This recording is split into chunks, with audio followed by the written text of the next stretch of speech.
ఓం శ్రీ గురుభ్యో నమ. 4 ఏళ్ల క్రితం జరిగిన సంఘటన. దాదాపు గంట నుండి జోరు వాన. గాలి దిశ మారుతూ అన్ని వైపుల నుండి కురిసిన వానకు ఆశ్రమం ముందు ఉన్న షెడ్డు దాదాపు తడిచిపోయింది. కొద్దిసేపటికి వాన ఆగింది. వారం రోజుల క్రితం వచ్చిన ఓ పెద్ద మనిషి వణుకుతూ కనిపించాడు. ఈ వారం రోజులుగా అతన్ని నేను చూస్తున్నా ఏ రోజూ పలకరించలేదు. కారణం, వేడిగా ఉన్న గాజు గ్లాసుపై నీళ్లు చల్లితే చిట్లిపోయే ప్రమాదం ఉంది కదా. చల్లబడే వరకు దాని పాటికి దానిని వదిలిపెట్టడమే ఉత్తమం. మురికిగా కనిపించే నీరు కూడా కొద్దిసేపు కదిలించకుండా వదిలిపెడితే దానంతట అదే శుద్ధమవుతుంది. ఇలా నా దగ్గరకు వచ్చే చాలామంది చిన్న చిన్న విషయాలకే అలిగి ఇంటి నుండి వస్తుంటారు. వచ్చిన రోజే పలకరించి ఇంటికి పొమ్మంటే వాళ్ళకు కోపం వస్తుంది. ఈ లోకంలో ఎవరూ తనను అర్థం చేసుకునేవారే లేరు అనే ఆక్రోశం పెరుగుతుంది. అందుకే కొద్ది రోజులు చూచి చూడనట్లు వదిలిపెడతాం. ఆ రోజు ప్రసాదశాలకు వెళ్తూ పలకరించాను. ఏం తాత, ఏ ఊరు అని అడిగాను. నెల్లూరు స్వామి సమాధానం చెప్పాడు. ఎందుకు వచ్చావు ఇక్కడికి? బ్రహ్మంగారి దర్శనానికయ్యా. అయ్యిందా? అయ్యిందయ్యా. మరి ఊరికి వెళ్ళలేదే? కొన్ని రోజులు నిద్ర చేసి వెళ్దామని. ఎందుకట అని ప్రశ్నించాను.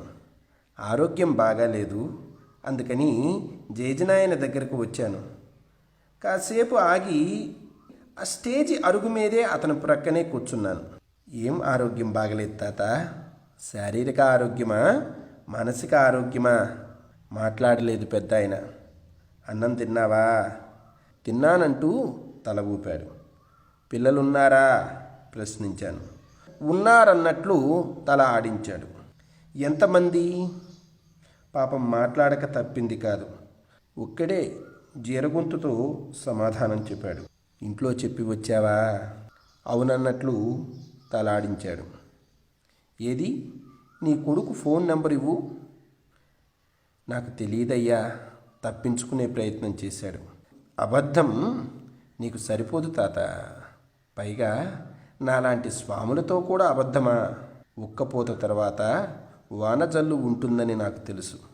జలజల రాలుతున్న కన్నీళ్లను తుడుచుకుంటూ తల ప్రక్కకు తిప్పుకునే ప్రయత్నం చేశాడు పెద్దాయన.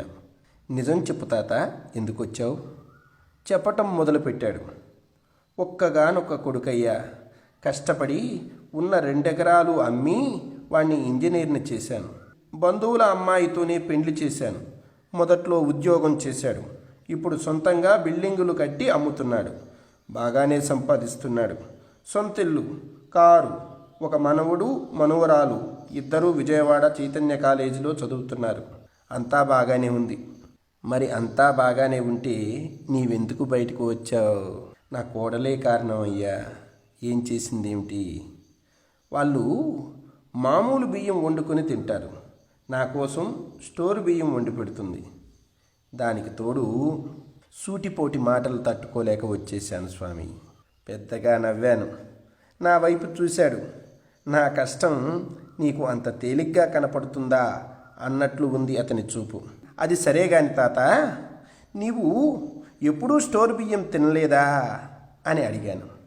మా ఆవిడ బ్రతికినంతకాలం ఊరి వద్దనే హాయిగా బ్రతికామయ్యా. ఊరి దగ్గర ఉన్నప్పుడు మేమెప్పుడూ స్టోర్ బియ్యమే తినేవాళ్ళం. మరి ఇందులో కష్టం ఏముంది తాత? స్టోర్ బియ్యం తినటం నాకు కష్టం కాదయ్యా. నా ప్లేటు ప్రక్కన పెడుతుంది, నాకు వేరుగా వండి పెడుతుంది. అది నా బాధ. మరి నీ కొడుకేం చేస్తాడు? వాడు అమాయకుడయ్యా. వాడేం చేస్తాడు చెప్పు? అమాయకత్వంతో నిండిన సమాధానం. సరే గాని, అన్నదానం దగ్గర నీ ప్లేటు ఎవరు కడుగుతున్నారు ఈ వారం రోజులుగా? నేను అడిగాను. నేనే కడుక్కుంటున్నానయ్యా అన్నాడు. ఈ వారం నుండి నీ బట్టలు ఎవరు ఉతుకుతున్నారు? మరలా అడిగాను. నేనే ఉతుక్కుంటున్నానని సమాధానం చెప్పాడు. మరి ఇంటి దగ్గరో? పని మనిషి కడుగుతుంది, పని మనిషి ఉతుకుతుంది అన్నాడు. తాత, ఒక వయస్సు వచ్చాక కళ్ళకు చత్వారం వస్తుంది. అన్నీ సరిగా కనిపించవు. ఎందుకో తెలుసా ప్రశ్నించాను. సమాధానం లేదా వైపు నుండి. ఇక మీదట కొన్ని చూసి చూడనట్లు వదిలివేయమని భగవంతుడు ఈ శరీరం ద్వారా పెద్దవాళ్లకు పంపించే సందేశం తాత అది. వినికిడి తగ్గుతుంది, ఎందుకో తెలుసా? ప్రతి సమాధానం కోసం చూడకుండా నేనే చెప్పాను. కొన్ని విని విననట్లు వదిలిపెట్టమని భగవంతుని సూచన. తాత, ఇక్కడ ఈ వారంలో నిన్ను పలకరించేవాడు లేడు, నీకు దుప్పటి లేదు, ఓ గది లేదు. మాట్లాడుతున్న నేను నా గదిలోకి వెళ్ళి పడుకుంటాను. సరైన జల్లు పడితే కూర్చోవడానికి కూడా చోటు లేదు. కష్టమో నష్టమో ఇంటి దగ్గర ఉంటే ఈ పరిస్థితి ఉండేది కాదుగా. కోడల్ని నీ కూతురనుకో. తెలిసి తెలియక చేస్తున్న తప్పుల్ని పెద్ద మనస్సుతో క్షమించు. ఇలా చాలాసేపు మాట్లాడాక చివరికి అతని కొడుకు ఫోన్ నెంబరు సంపాదించగలిగాను. ప్రక్క రోజు ఉదయాన్నే ఫోన్ చేశాను, విషయం చెప్పాను. తండ్రి జాడ తెలియక ఆందోళనలో ఉన్న కొడుకు హడావిడిగా కారు తీసుకుని వచ్చాడు. కాసేపు కూర్చొని మాట్లాడుకున్నాం. మధ్య మధ్యలో మేఘగర్జనలు, కళ్ళ వెంట కుండపోత వర్షాలు మామూలే కదూ.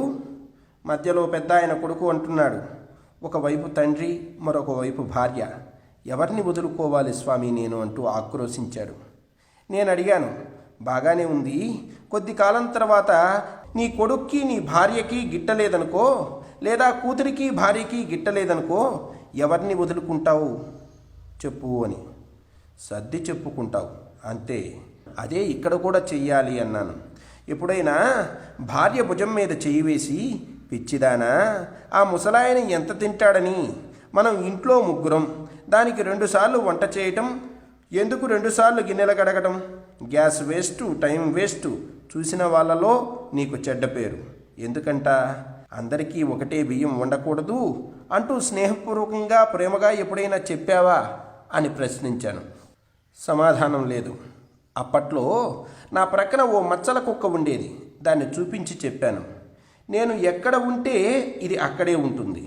నేను భోజనశాలకు వెళ్తే నాతో పాటు వచ్చి బయట పడుకుంటుంది. ఏనాడు నేను నా చేతితో దీనికి ఇంత అన్నం పెట్టలేదు. కానీ వచ్చేటప్పుడు అక్కడ పిల్లల్ని పిలిచి కుక్కకు అన్నం పెట్టారా అని అడుగుతాను. పెట్టకపోయి ఉంటే పెట్టమని చెప్తాను.